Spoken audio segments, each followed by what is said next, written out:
नमस्कार मित्रांनो, आमच्या MDRAच्या या यूट्यूब चॅनलवर आपले स्वागत आहे. सामान्य बँक कर्मचाऱ्यासाठी आणि सर्वसामान्य जनतेसाठी आम्ही बँकिंग शब्दावली, बँकिंग टर्मिनॉलॉजी ही सिरीज सुरू केलेली आहे. त्यातील आजचा चौथा व्हिडिओ आहे. मला खात्री आहे की आपल्याला आमचे व्हिडिओज आवडतील. आपण लाईक कराल आणि सबस्क्राईब कराल आमच्या चॅनलला. तर वेळ न दवडता आपण सुरू करूया.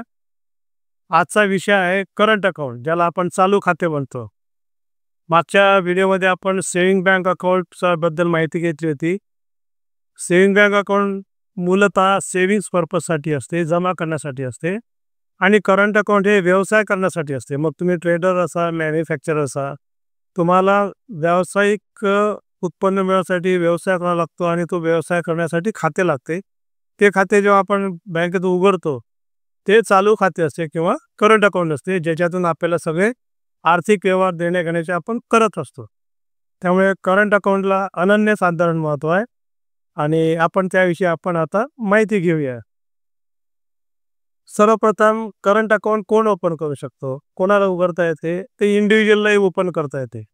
तसंच जर सोल प्रोप्रायटर असेल, तोच करता असेल, त्याचा तो प्रोप्रायटी फर्म असेल, म्हणजे चालक मालक एकच असेल पण वेगळ्या नावाने आहे.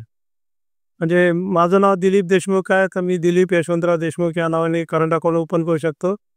त्याचप्रमाणे देशमुख अँड कंपनी या नावाने मी सोल प्रोप्रायटरी फर्म उघडू शकतो. आयडेंटिटी तीच आहे. त्यामुळे हे दोन्ही प्रकारे इंडिव्हिज्युअल किंवा सोल प्रोप्रायटरी अकाउंट्स आपण ओपन करू शकतो करंट अकाउंट. त्याचप्रमाणे HUF जर असेल, हिंदू अनडिवायडेड फॅमिली, HUF ज्याला आपण म्हणतो, व्यवसायाचं रूप असेल, काही व्यावसायिक उत्पन्न असेल, त्याच्यासाठी आपल्याला करंट अकाउंट ओपन करावं लागते. त्याचप्रमाणे व्यवसाय करण्यासाठी एकापेक्षा जास्ती जेव्हा व्यक्ती एकत्र येतात, पार्टनरशिप डीड तयार करतात, तर भागीदारी फर्मचा अकाउंट देखील आपल्याला बँकेत फ्लोटिंग अकाउंट, करंट अकाउंट आपल्याला ओपन करता येते, उघडता येते. LLP म्हणजे लिमिटेड लायबिलिटी पार्टनरशिप. म्हणजे बेसिकली हा एक जो प्रकार आहे त्यात कंपनी ॲक्ट खाली रजिस्ट्रेशन होते, पण पार्टनरशिप फर्मचे काही त्याला लागू पडतात. ते हायब्रिड मॉडेल LLPचा अकाउंट देखील आपल्याला ओपन करता येते. त्याचप्रमाणे association of persons or body of individuals, म्हणजे क्लब आहे, असोसिएशन्स आहेत, ट्रस्ट आहेत, किंवा जी पार्टनरशिप रजिस्टर्ड नाही आहे ती सुद्धा असोसिएशन ऑफ पर्सन्समध्ये येते. ह्यांचे आपल्याला करंट अकाउंट ओपन करता येतात. ठीक आहे ना. आणि आता बरेचदा आपण पाहतो सोसायटीच्या नावाने शाळासुद्धा, शैक्षणिक संस्था देखील चालवल्या जातात. या सगळ्यांचे आपल्याला करंट अकाउंट ओपन करता येतात. त्याचप्रमाणे कंपनीज ज्या आहेत, कंपनी अकाउंट आपल्याला ओपन करता येते. मग ती प्रायव्हेट लिमिटेड असो किंवा पब्लिक लिमिटेड असो, सिंगल पर्सन असो, ज्या काही प्रकार आहेत कंपनीजचे, त्या सगळ्या प्रकारचे अकाउंट्स आपल्याला करंट अकाउंट ओपन करता येतात. त्याचप्रमाणे युनिव्हर्सिटीचे अकाउंट्स असतात, काही लोकल बॉडीज असतात, पंचायत समिती, जिल्हा परिषद इत्यादी, यांचे देखील अकाउंट आपल्याला करंट अकाउंट ओपन करता येतात. तर असे वेगवेगळ्या प्रकारचे अकाउंट जे असतात ते आपल्याला ओपन करता येतात.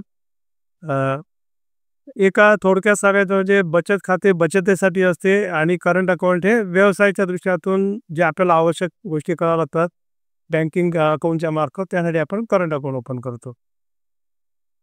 आता KYC हे अत्यंत आवश्यकच आहे प्रत्येक अकाउंट जेव्हा आपण ओपन करतो. तर जर आपली सोल प्रोप्रायटरी फर्म असेल तर काय, शॉप अँड एस्टॅब्लिशमेंटचं ॲक्ट अंडर जे रजिस्ट्रेशन असते किंवा लायसन्स असते ते आपण घ्यायला पाहिजे. ती जी म्युन्सिपल अथॉरिटी ती आपल्याला व्यवसाय बंद करण्यास देखील सांगू शकते, दंड लावू शकते. त्यामुळे त्याचं आपण जेव्हा कागदपत्र घेतो एखाद्या करंट अकाउंट ओपन करण्यासाठी सोल प्रॉपर्टी फर्मचं, तर शॉप अँड एस्टॅब्लिशमेंट, त्याला व्यवसाय करायचा परवाना थोडक्यात त्या जागेचा, ते आपण घ्यायला पाहिजे. त्याचप्रमाणे त्याला GST लागतो, इन्कम टॅक्स लागतो, प्रोफेशनल टॅक्स लागतो. ह्याचे जे काही त्याचे रिटर्न्स असतील त्याची कॉपी आपण घ्यायला पाहिजे. तो व्यवसाय करतो हे त्याच्यातून सिद्ध होते. त्याचप्रमाणे जर तो एक्सपोर्टर किंवा इम्पोर्टर असेल तर IEC कोड असतो, इम्पोर्टर एक्सपोर्टर कोड म्हणतात त्याला, तो त्याच्याकडे असला तर आपण आपल्या रेकॉर्डला घ्यावा. त्याचप्रमाणे युटिलिटी बिल्स, इलेक्ट्रिसिटी बिल जे असतात, किंवा पाण्याचं बिल असेल, वॉटर बिल असते, किंवा लँडलाईन टेलिफोन, मोबाईल नाही, ह्यांचे सुद्धा आपण बिल घेऊ शकतो. त्याचे वेगवेगळ्या अटी आहेत. हे KYCसाठी अत्यंत गरजेचं आहे. पण एक लक्षात ठेवा, कुठल्याही प्रकारचा करंट अकाउंट जेव्हा ओपन करतो, तर माझं तुम्हाला कळकळीचं आव्हान आहे की तुम्ही फील्ड व्हिजिट करायला पाहिजे. करंट अकाउंट ओपन करण्यापूर्वी फील्ड व्हिजिट करावी. हे पुस्तकाच्या बाहेरचं मी सांगतोय, कारण त्याला बरेच कारणं आहेत. बऱ्याच बँकांनी ठोकरा खाल्ल्या आहेत नुसतं कागदपत्राच्या भरोश्यावर करंट अकाउंट ओपन केलं आपण. त्यामुळे माझी तुम्हाला विनंती राहील की जसं आपण लोनच्या बाबतीत फील्ड व्हिजिट करतो, तसं करंट अकाउंट ओपन करताना आपण फील्ड व्हिजिटचा रिपोर्ट आपल्या इथे द्यायला पाहिजे. सेल्फी काढा, रिटर्न रिपोर्ट द्या. कारण तुम्ही डोळ्यांनी तुमच्या बघितला तिथे व्यवसाय करतायत, तुम्ही बघा, नाही तर काही काही फार वाईट गोष्टी घडलेल्या आहेत. तर हे सगळ्या अकाउंटच्या बाबतीत लागू आहे, not only for sole property, सगळ्याच बाबतीत. कुठले करंट अकाउंट तुम्ही ओपन कराल तेव्हा फील्ड व्हिजिट असायला पाहिजे फोटोसह. पार्टनरशिपचा अकाउंट जेव्हा आपण ओपन करतो, करंट अकाउंट त्याला आपण भागीदारी म्हणतो, तेव्हा पार्टनरशिप डीड पाहिजे. पार्टनरशिप त्याच्याशिवाय डीड, मग ते रजिस्टर असो की नसो, जर आपल्याला करंट अकाउंट ओपन करायचं पार्टनरशिप डीडसह, तर ती रजिस्टरचं असेल तर रजिस्ट्रेशन सर्टिफिकेट घ्यायला पाहिजे. इथे एक मी खुलासा करतो की पार्टनरशिप चं जे अकाउंट आहे ते तुमची KYCची पॉलिसी आहे बँकेची, त्याच्यानुसार करा. बहुतेक बँका पार्टनरशिप डीड रजिस्ट्रेशनचं आग्रह करतात. त्याचं कारण असं की लोन्स जेव्हा आपण लोन देतो तेव्हा ते त्यांच्या डेटर्सकडनं पोर्टातून वसूल करू शकत नाही. It is treated associate of persons जर ती रजिस्टर्ड नसेल तर. त्यामुळे बऱ्याचशा बँका इन्सिस्ट करतात. आपल्या बँकेची पॉलिसी जी असेल त्याप्रमाणे आपण घ्यायला पाहिजे कागदपत्र. Partnership deed is a must, registration असेल तर मोस्ट वेलकम. त्याचप्रमाणे फर्मचा पॅन नंबर आपण घ्यायला पाहिजे, कारण हे व्यावसायिक अकाउंट आहे. SBच्या वेळेत मी सांगितलं तर की पॅन कार्ड इन्सिस्ट करू नका, असलं तर घ्या, नाही तर तुम्हाला फॉर्म 60 घेतला तरी चालतो. पण पार्टनरशिप फर्म जेव्हा अपेक्षित असते की यांचे व्यवहार मोठे होतील, तर पॅनचं जे आहे कार्ड, करंट अकाउंट नंबरचं, ते आपण आपल्यासोबत त्याचा नंबरचं प्रूफ ठेवायला पाहिजे. त्याच्यानंतर ही एक परत नवीन ही गोष्ट आहे याच्यात की DO म्हणजे बेनिफिशियल ओनरशिप, म्हणजे जास्ती लाभधारक कोण आहे. तर पार्टनरशिप फर्ममध्ये 10% ज्यांचा जास्ती हिस्सेदारी आहे ते पार्टनर्स BOमध्ये येतात, बेनिफिशियल ओनरशिपमध्ये. त्यानंतर अकाउंट ऑपरेशन देखील आपण बघायला पाहिजे पार्टनरशिप फर्मचं कसं चालू आहे. कारण विशेषतः पहिल्या 6 महिन्यात त्यांचे ऑपरेशन्स, त्यांनी जे अकाउंट ओपनिंग फॉर्म भरलेले आहेत त्याचे जे डिटेल्स दिले आहेत त्याच्याशी म्हणजे रिलेटेड आहेत की नाही आणि त्या प्रमाणात आहेत की नाही, तर हे सगळं आपण बघायला पाहिजे. ट्रस्टचं अकाउंट देखील आपण करंट अकाउंट ओपन करू शकतो, विश्वास खाते ज्याला म्हणतात, पण आपण नॉर्मली ट्रस्ट अकाउंटच म्हणतो मराठीत देखील. तर ट्रस्टचं रजिस्ट्रेशन गरजेचं आहे. ट्रस्टचं डीड देखील पाहिजे आणि ट्रस्ट शुड बी रजिस्टर्ड. त्यानंतर ट्रस्टचं बरेचदा खूप काही त्यांना इन्कम नसते, त्याच्यामुळे पॅन असलं तर ठीकच आहे आणि नसलं तर फॉर्म 60 देखील ट्रस्टच्या बाबतीत घेता येतं. इट डिपेंड्स त्यांचं व्हॉल्यूम ऑफ ट्रान्झॅक्शन्स काय आहेत काय नाही. तुम्ही ITR रिटर्न त्यांना मागू शकता. त्यानंतर बेनिफिशियल ओनरशिप देखील आपल्याला माहीत पाहिजे. 10% ज्यांना जास्ती लाभधारक आहे ते सगळे बेनिफिशियल ओनरशिपमध्ये येतात. ट्रस्टच्या बाबतीत ते अकाउंट कोण ऑपरेट करेल ह्याची आपल्याला लेखी ऑथॉरिटी पाहिजे आपल्या रेकॉर्ड्समध्ये, तसं आपण नोंद करून घ्यायला पाहिजे. कारण ऑपरेशन कोणीही केलं आणि उद्या काही प्रॉब्लेम झाला तर बँक अडचणी येऊ शकते. म्हणून कोणाला ऑपरेशनचे अधिकार आहेत त्याचा सगळं डॉक्युमेंटरी एव्हिडन्स आपल्याकडे असणं गरजेचं आहे. ज्या संस्था रजिस्टर्ड नाही आहे, असोसिएशन आहेत, उदाहरणार्थ ज्याला म्हणता येईल की क्लब आहे किंवा आपण सोसायटी आहे, काही रजिस्टर नसतात किंवा पार्टनरशिप रजिस्टर नसेल पार्टनरशिप, तर ह्यांचे अकाउंट देखील आपल्याला करंट अकाउंट आपल्याला ओपन करता येतात जरी रजिस्टर्ड नसलं तरी. फक्त आपल्याला काय पाहिजे, त्यांची जी मॅनेजिंग बॉडी आहे त्याचं रिझोल्युशन आपल्याला पाहिजे, बरोबर आहे. त्यानंतर त्यांचा पॅन असला तर पॅन घ्यायला पाहिजे. फॉर्म 60 असेल तर फॉर्म 60 देखील चालतो. आणि त्यांच्यामध्ये जर कोणी 10% जास्ती लाभदायक असेल, बेनिफिशियल ओनर असेल, तर ते सुद्धा आपल्याला रेकॉर्डवर घ्यायला पाहिजे. आणि कोणाला पॉवर ऑफ अटर्नी दिली, त्या खात्यातले व्यवहार करण्याची परवानगी कोणाला दिलेली आहे, तर त्याचा रेकॉर्ड देखील आपल्याला डॉक्युमेंटरी एव्हिडन्स पाहिजे. आणि आपल्या बँकेने जर आपल्या पॉलिसीमध्ये काही विशेष सूचना दिल्या असतील, रेग्युलेटेड एंटिटी म्हणजे आपली बँक, तर त्याचंच देखील आपण या अनइन्कॉर्पोरेटेड बॉडीज ज्या असतात किंवा असोसिएशन्स असतात, त्यांच्या बाबतीत त्याचा आपण आपल्या बँकेच्या सूचना आपण पालन करायला पाहिजे.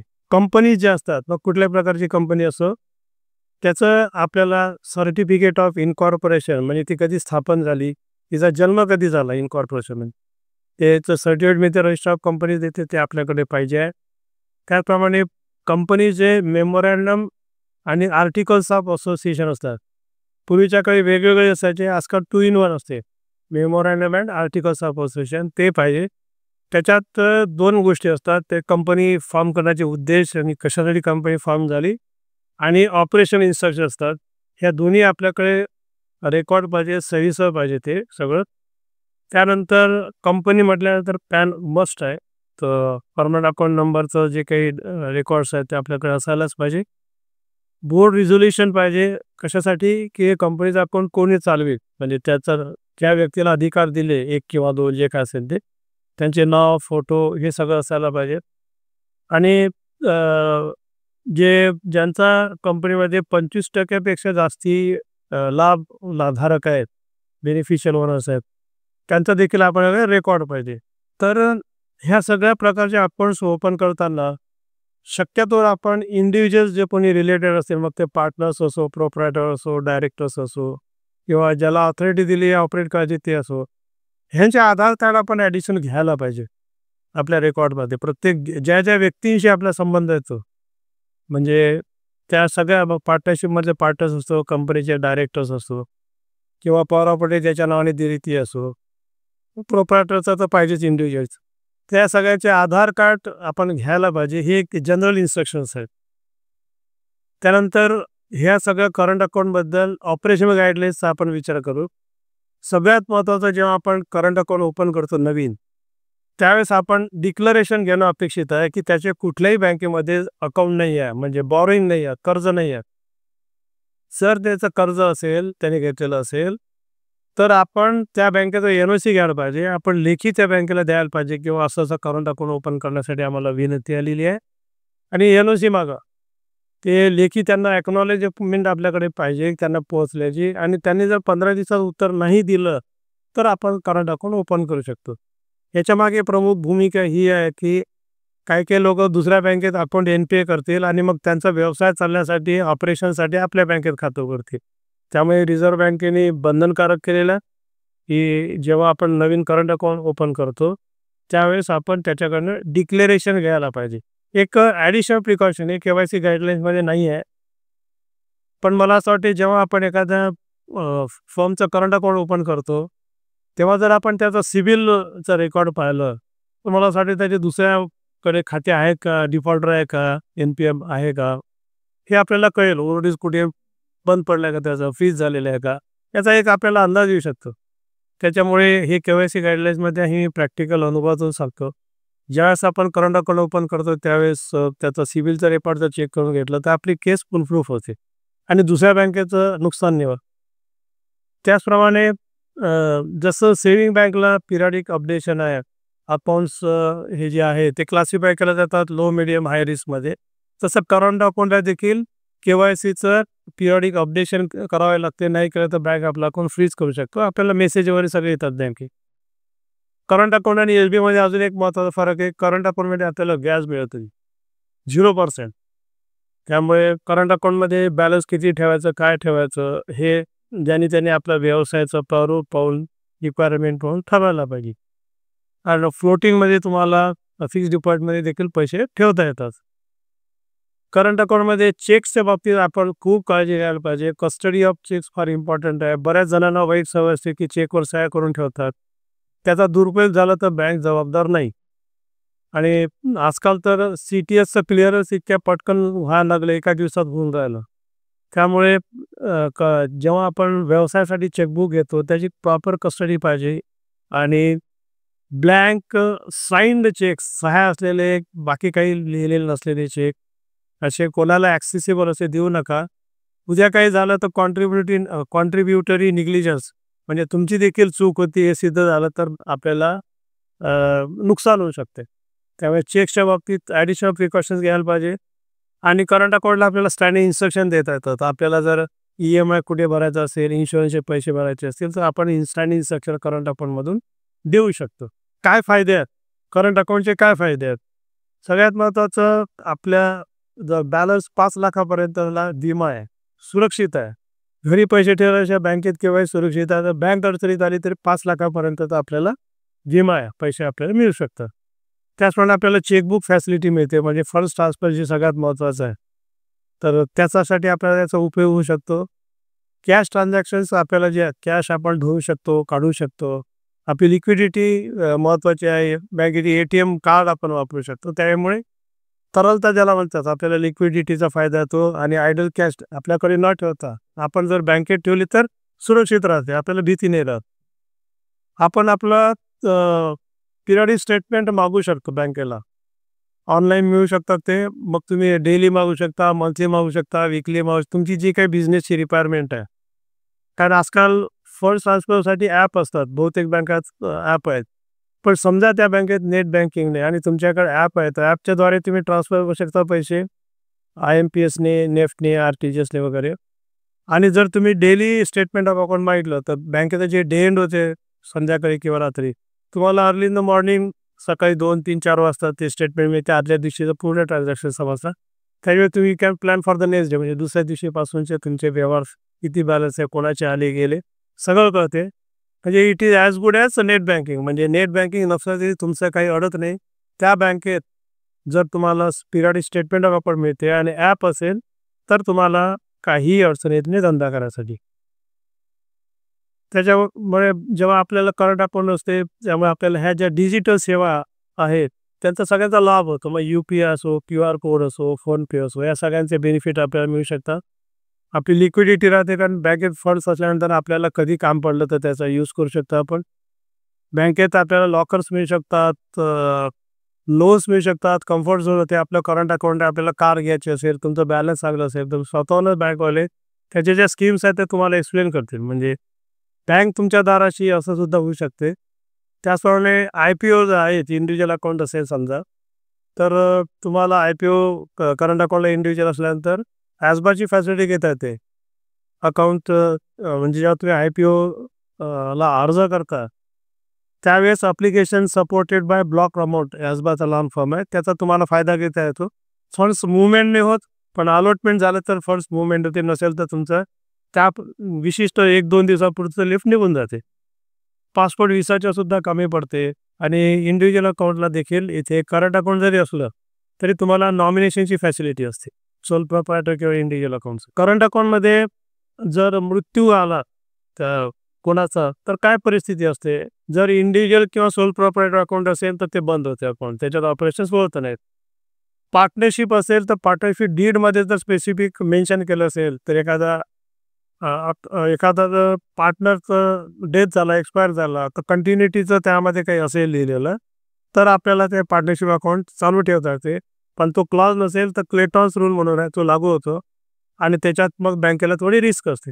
त्यामुळे पार्टनरशिप डीड घेतानाच तुम्ही तपासून घ्या की 4 पार्टनर त्यापैकी कोणाचा मृत्यू झाला तर अकाउंट चालू ठेवायचं, ती जी काही प्रोव्हिजन असते ती एकदा वाचून घ्यायला पाहिजे. पार्टनर नसेल तर त्यांना तुम्ही ॲडवाईस करा बँकर म्हणून, नाही तर सगळेच अडचणीत येतात. त्याचप्रमाणे ट्रस्ट, क्लब, असोसिएशन, कोऑपरेटिव्ह याच्यामध्ये डेथ झाली तरी अकाउंट चालू राहतात.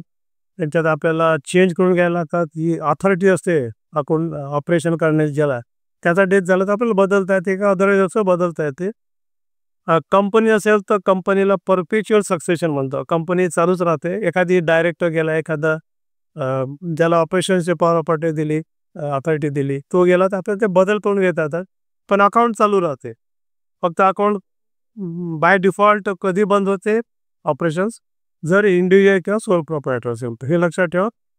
ट्रस्ट, क्लब, असोसिएशन, कंपनीला तर बंद होतच नाही. पार्टनरशिपमध्ये डिपेंड्स, म्हणजे पार्टनरशिप डीडमध्ये काय क्लॉज आहे. जेव्हा आपण चालू खाते ओपन करतो बँकेत, तेव्हा आपले काय अधिकार आहेत? आपल्याला statement of account soft copy मागण्याचा अधिकार आहे. पिरियडिसिटी आपण ठेवू शकतो. आपल्याला फंड्स ट्रान्सफर करू शकतात. ॲपसुद्धा आपण डाउनलोड करू शकतो. नेट बँकिंगची सुविधा जर बँकेत असेल तर ती आपण अवेल करू शकतो. जर इंडिव्हिज्युअल अकाउंट असेल, सोल प्रोप्रायटर किंवा इंडिव्हिज्युअल, जर डेथ झाली तर from date of death till payment, म्हणजे त्या खात्यात जेवढे बॅलन्स आहे त्या व्यक्तीची मृत्यू झाल्यानंतर बँकेने पैसे देईपर्यंत आपल्याला त्या बँकेचा जो एस-बीचा इंटरेस्ट रेट आहे त्याने आपल्याला व्याज मिळू शकते. आणि डी-आय-सी-जी-सीचे जे 5 लाखाचं कव्हर आहे ते सुद्धा आपल्याला त्याचा लाभ होतो बँक जर अडचणीत आली तर. आपण चालू खाते जेव्हा ओपन करतो तो काय काय दक्षता घ्यायला पाहिजे. तर सगळ्यात पहिले जे काही पासवर्ड असतात ते आपलेच असतात, सुरक्षित पासवर्ड पाहिजे. ओ-टी-पी कोणासोबत शेअर करू नये. बँकेचं जर ॲप असेल तर ॲप स्टोअरमधूनच तुम्ही करा. कोणी काहीतरी लिंक पाठवली त्याच्यातून ॲप डाउनलोड करू नका. काम पडलं तर बँकेच्या ब्रांचमध्ये जाऊन त्यांची मदत घ्या. पण सगळं ऑथराईज पाहिजे, नाहीतर आपण अडचणीत येऊ शकतो. त्याचप्रमाणे आपल्याला जो मोबाईल नंबर आहे तो आपलाच नंबर आपल्या खात्यात लागलेला आहे की नाही, रजिस्टर झाले की नाही याची खात्री करून घ्या. चेकबुक जेव्हा आपण घेतो बँकेतनं, बरेचदा काय होते की व्यापारी विशेषतः कोणाला तरी पाठवतात, तो घेतो. मग कदाचित कधी-कधी काही गडबडी होऊ शकतात. त्याच्यामुळे चेकबुक हे पहिली स्टेप आहे फ्रॉड व्हायची जुन्या काळात तरी. त्यामुळे चेकबुकच्या बाबतीत दक्षता घ्यायला पाहिजे आपण. आजकाल पॉझिटिव्ह पे सिस्टीम आहे. सी-टी-एस एका दिवसात क्लिअर जर होत असेल, तर पॉझिटिव्ह पेमध्ये काय होते की 5 लाख आहे त्याच्यावरचे जर चेक आपण इश्यू करत असेल, तर बँकेला आधीच कळवायचं पॉझिटिव्ह पे नंतर की मी हा अमुक चेक इश्यू केलेला, तो तुम्हाला पास करायला हरकत नाही. जर आपण कळवलाय तर तो cheque can be return. So that is called as positive pay. म्हणजे आपण बँकेला आधीच इन्फॉर्मेशन देतो, माहिती देतो की या नंबरचा, या अमाऊंटचा, याला फेअरिंग आम्ही चेक दिलेला आहे. मेल पाठवला तरी चालतं. बँकेची जी सिस्टीम आहे ते. आणि तो आला, ती असली तर तो चेक पास होतो, नाही तर तो बाउन्स होतो. त्याच्यामुळे हे आपल्यासाठी प्रोटेक्शन आहे. हे महत्त्वाचं आहे आपल्यासाठी. त्याचप्रमाणे कॅशच्या बाबतीत देखील काही काही ठिकाणी काय होते की ज्यांचा कॅशचा खूप भरणाच असते, ते कॅश सकाळी देऊन देतात, संध्याकाळी घेऊन जातात. पण एक्स्ट्रा काळजी घ्यायला पाहिजे. जेव्हा आपण बँकेत कॅश डिपॉझिट करतो तेव्हा थोडी अधिक काळजी घेतलेली बरी. आणि कॅश ही नेहमी सगळ्यांच्यासाठी टेम्प्टिंग असते. कॅशच्या बाबतीत अजून एक महत्त्वाचं सांगायचं आहे की जर आपल्या खात्यामध्ये कॅशचे ट्रान्झॅक्शन 1 कोटीपर्यंत जर गेले तर टी-डी-एस लागू शकतो. आणि पतसंस्था असेल तर 3 कोटीच्या पेक्षा जर कॅश ट्रान्झॅक्शन असतील, क्रेडिट किंवा डेबिट, तर टी-डी-एस लागतो. त्यामुळे ती सुद्धा आपण काळजी घ्यायला पाहिजे. मला वाटते आजची ही माहिती ज्याला म्हणता येईल की बेसिक एलिमेंटरी इन्फॉर्मेशन आहे ही सामान्य कर्मचाऱ्यांच्या आणि सामान्य जनतेच्या नष्टीत उपयोग पडेल. परत एकदा मी अपील करतो, आवाहन करतो की आमचं MDR चॅनलला आपण सबस्क्राईब करा, लाईकचं बटन दाबा आणि आम्हाला प्रोत्साहित करा. थँक्यू.